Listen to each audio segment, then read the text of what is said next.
Someday, people from Earth may live on Mars.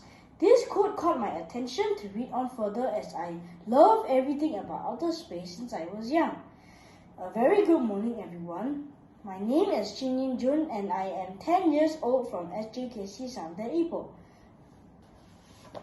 Today, I am going to do a book review on a book entitled Mission to Mars, written by Franklin M. Brandy, illustrated by True Kelly and published by HarperCollins in the year 2002. This is a Stage 2 book which explores challenging science concepts for primary grade students that fits perfectly for me. Mission to Mars might sound complicated to many, but this is only a 40-page colorfully pictured book that makes it look interesting to me. This is a book detailing about the journey of an astronaut to Mars, what an astronaut can see and do in Mars, and the journey back to Earth. At the beginning of the book, there is a foreword by Neil Armstrong saying, "Mars remains a fascinating place, the most logical new destination for space explorers." Just in case you might have forgotten who Neil Armstrong was, he was the first human being to walk on another world. In the first part of the book, it started off with telling us that it actually takes over 6 months to travel more than 300 million miles in a curved path from Earth to Mars. There is this thing called a lander, which is the place where astronauts will live in Mars. It has sections for living, sleeping, exercising, storage, and a laboratory for conducting experiments. There is air inside the lander for the astronauts to breathe, so the astronauts do not need to wear their spacesuits.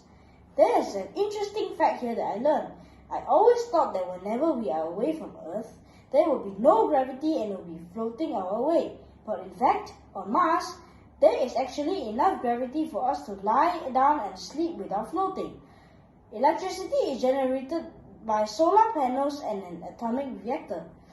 Wastewater, water in the air, and urine are purified. They are used over and over again because it never rains on Mars and there is not enough water in the air.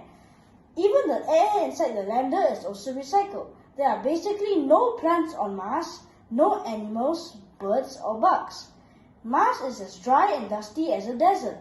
The Martian atmosphere is much thinner than our atmosphere here on Earth. Most of it is a gas called carbon dioxide. When astronauts get to Mars, they will find things no one could have imagined. No one knows what may be discovered, and that is one of the main reasons why we want to go there.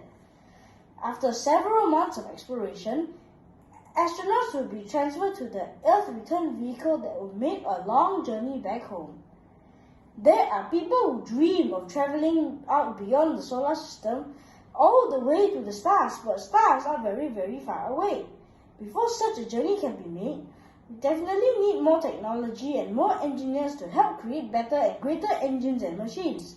These machines must be able to travel at tremendous speeds for years and years. I think this might take at least a century to develop them.